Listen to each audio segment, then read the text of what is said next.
EngineeringPaper.xyz is a great tool for creating and sharing calculations, but sometimes you need to share those calculations, put them in a report or some kind of write-up. So to do that, we've added Microsoft Word, PDF, export, and now LaTeX export as a way to bring this into a LaTeX document that you maybe are creating. So let's see what that looks like. So I click Save. It's going to convert that into LaTeX. So I can open that up here.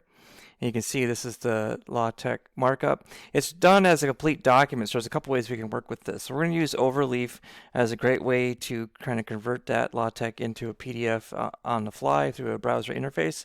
So I'm going to click New Project, do a blank project, and let's call it EP test here. All right, so that creates a kind of skeleton LaTeX document that we can start with. So there's two ways we can work with this document that we exported for engineering paper.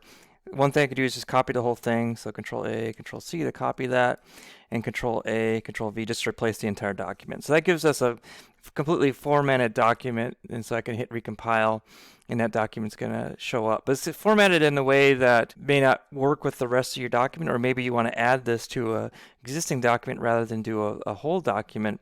So I'm going to undo that just to show you how I might integrate it with an existing document you might have. So to do that, I'm just going to insert find in the LaTeX that was generated, find this begin document and copy from after the begin document to before the end document. So I'll scroll down and then shift select, control copy. And now I'm just going to paste this after I'll just replace the introduction, but after the make title. So that creates the title page. And so I'll just paste that. And now if I control S to save this and it recompiles, now I get a document that fits the format in the flow of your existing document, and the headers and subheaders show up as sections and subsections in your document, and all the equations come through. Now one issue you see is it uses the the hyperref package, so I do need to add that. So under the use package, I'll click /use package, and we'll add that hyperref package so we don't get those errors. And that just allows the hyperlinks to work.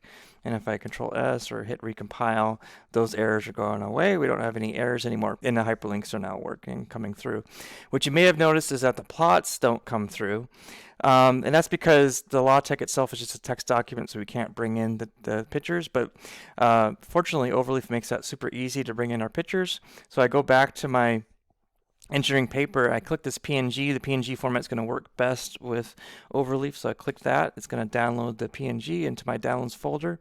Now I can go into Overleaf, go to where I want to insert that picture, and just hit enter here. I'm going to use the triple dots here to get to the insert menu, insert figure, upload from a computer. So I just go to my downloads folder, grab that image right here, that new plot I just saved, and click insert figure and go and hit recompile, and that figure should show up in that document. I may need to work with the size. Right now with the 0.5 looks a little small for me, so maybe I'll go 0.8. I might need to experiment with that to get the image to the size I would like in the final document. So this is a great way to document your work that you created in engineering paper using the Overleaf online LaTeX editor.